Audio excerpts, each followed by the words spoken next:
Olá, amigos, graça e paz a todos. O que me levou a fazer esse vídeo foi uma conversa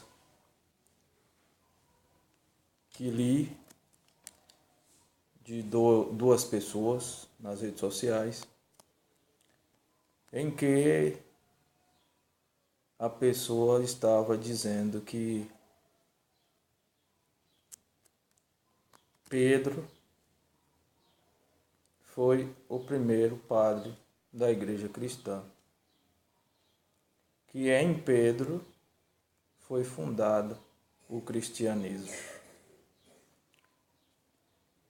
Eu, até os 23 anos, cresci crendo que isso fosse verdade, pois meu pai vem de uma linhagem católica e praticante, em que o padre era amigo íntimo de meu pai. É tanto que tenho ainda a Bíblia da Igreja Católica, essa Bíblia aqui, que é a Bíblia A Vulgata da Igreja Católica, que contém todos os livros, os 73 livros. E também tenho o Catecismo Romano, está bem aqui, velhinho ainda, é de família.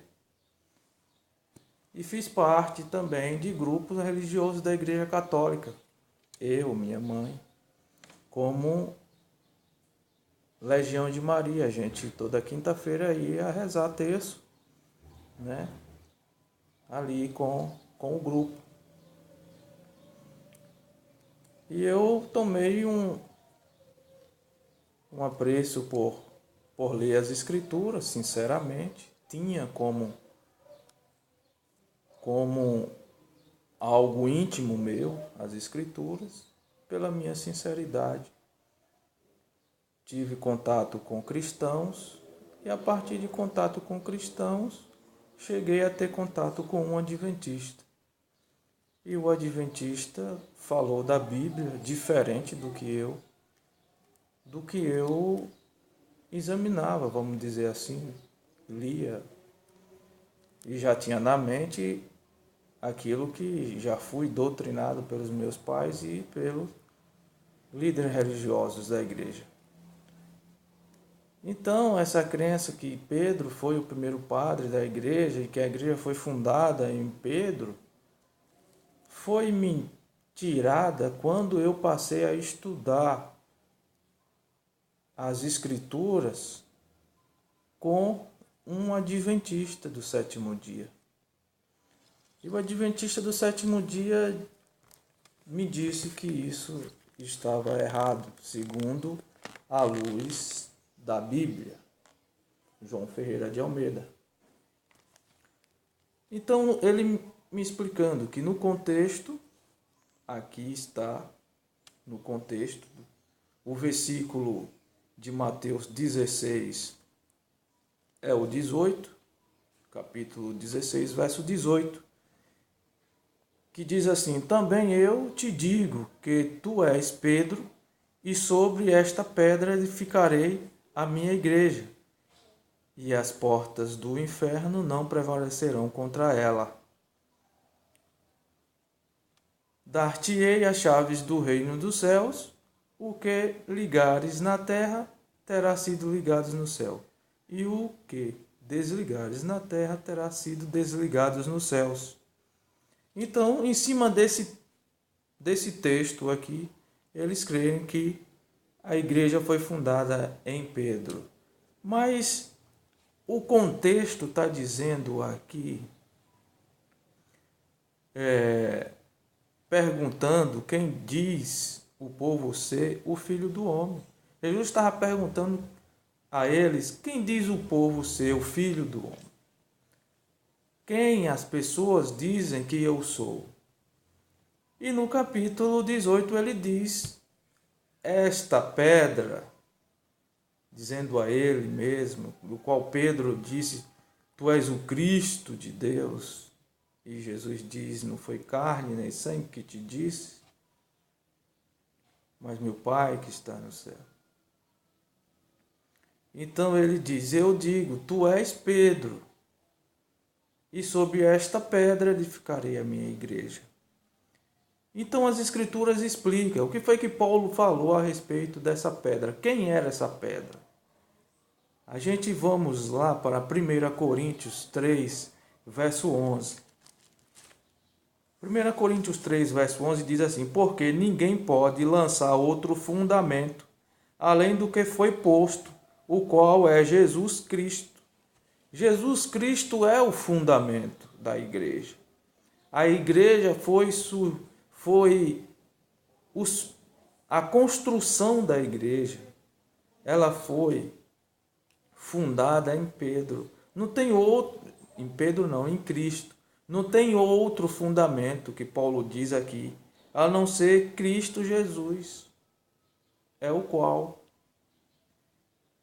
Em Efésios, capítulo 2, versículo 20, vamos lá, em Efésios, capítulo 2, versículo 20, diz bem assim: edificado sobre o fundamento dos apóstolos, ó em quem o fundamento dos apóstolos foi edificado, e os profetas, sendo ele mesmo, Cristo Jesus, a pedra angular.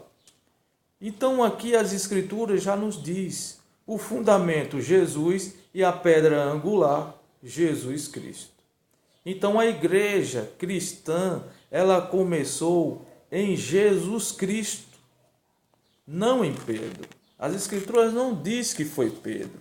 Só o rodapé da igreja católica, por essa Bíblia Vulgata aqui que eu te mostrei, no rodapé elas dizem que realmente a igreja foi fundada sobre Pedro. Mas no estudo bíblico, a Bíblia diz que o fundamento foi Cristo e a pedra angular também é Cristo, da qual foi o fundamento dos apóstolos que Paulo prega, tanto em Corinto quanto lá em Éfeso. Do qual muitos também dizem que a Igreja Católica ela é a única igreja desde Cristo. E isso não é verdade. Isso eu posso dizer que é uma pura mentira. Porque se formos analisar na história, a gente vai constatar diferente. Como assim? A igreja cristã, ela foi pura, a sua doutrina foi pura. Do ano 31, desde Cristo, até o ano 100, a morte de João. A doutrina dessa igreja, ela permaneceu pura desse ano 31 até o ano 100, a morte de João Batista, que se refere à igreja de Éfeso. Já na igreja de Esmirna, no período histórico, ainda começou aqueles fiéis que foram perseguidos. É tanto que no ano 168, o martírio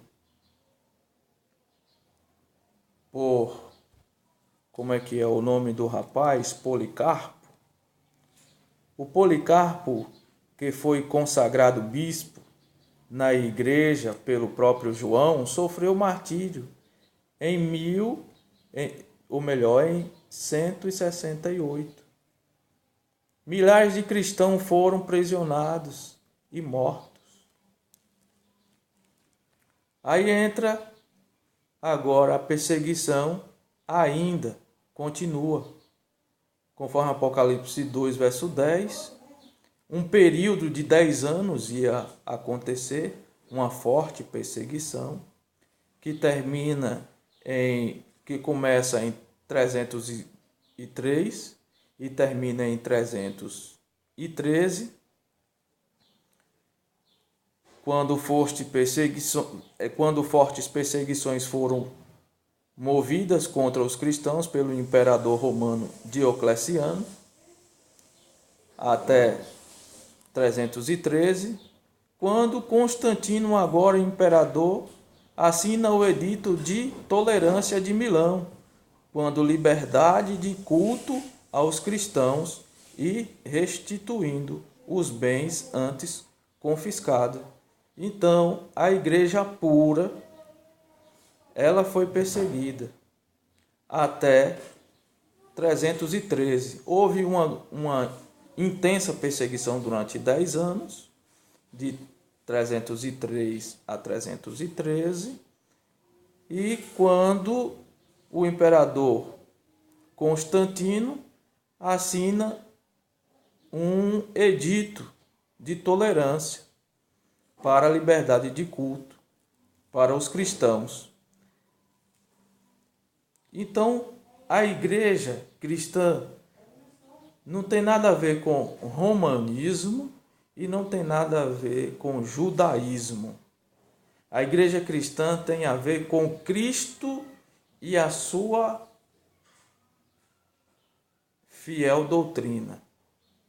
Aqueles que permaneceram fiel sempre foi perseguido, até Constantino entrar na história com o Edito de Milão, uma tolerância, uma liberdade de culto.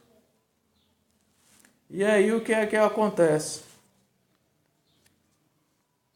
Quando Constantino, agora imperador, assina o Edito de Tolerância de Milão, dando liberdade de culto aos cristãos e restituindo os bens confiscados, como já foi dito.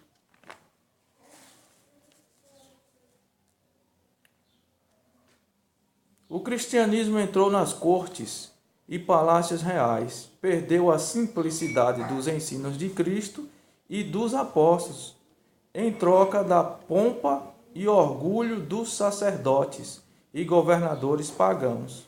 Agora, os cristãos que estavam sendo perseguidos aceitam a tolerância de Constantino e adentra agora as cortes reais. Constantino dá esse direito a eles, como assim um acordo de paz. Mas só que os fiéis ainda continuaram na sua fidelidade, mas alguns acharam o alívio da perseguição e aceitaram o edito de tolerância de Constantino. Mas ainda não surgiu a Igreja Romana, a Igreja Católica. A Igreja Católica, ela foi surgir lá em 476, depois que Roma Ocidental caiu, saiu de cena, e agora o papado entra em cena em 476. Só que há um empecilho, uma tribo não aceitava o papado, que eram os ortogodos. Que os ortogodos eles foram derrotados, saíram de cena em 538. 538, os ortogodos saíram de cena. E agora sim entra a supremacia papal. A partir de 538 é que entra o papado, a supremacia papal. Não foi lá nos evangelhos. Durante a história, nós estudamos aqui que a igreja cristã foi fundada em Cristo, o fundamento dos apóstolos foi sobre Cristo, e a pedra que Cristo disse era o próprio Cristo. Pedro pode ser um pioneiro da igreja cristã, do qual foi para Roma pregar o cristianismo, e lá em Roma ele foi morto, foi crucificado de cabeça para baixo, lá em Roma, para você ver. Então concluímos que a igreja romana, católica, apostólica romana, ela se deu na queda de Roma Ocidental, 476, mas tinha uma tribo que fazia oposição, os ortogodos, mas os ortogodos caiu em 538 e assim agora sim começa a Igreja Católica Apostólica Romana. Ok? E o mais na história pode se acrescentar, mas aí já é um outro estudo. E eu digo para vocês que me assistem e que ouvem esse vídeo, que estude mais sobre as Escrituras, procure um adventista mais perto da sua casa, para te dar luz das Escrituras. E também a respeito da história da qual a gente mencionou aqui agora, eu recomendo entrar em contato com a TV Novo Tempo e pedir esse estudo aqui. Bíblia Fácil, Apocalipse, 18 estudos maravilhosos para vocês conhecerem melhor sobre a Bíblia e também o Apocalipse. E desejo paz e graça a todos. Amém.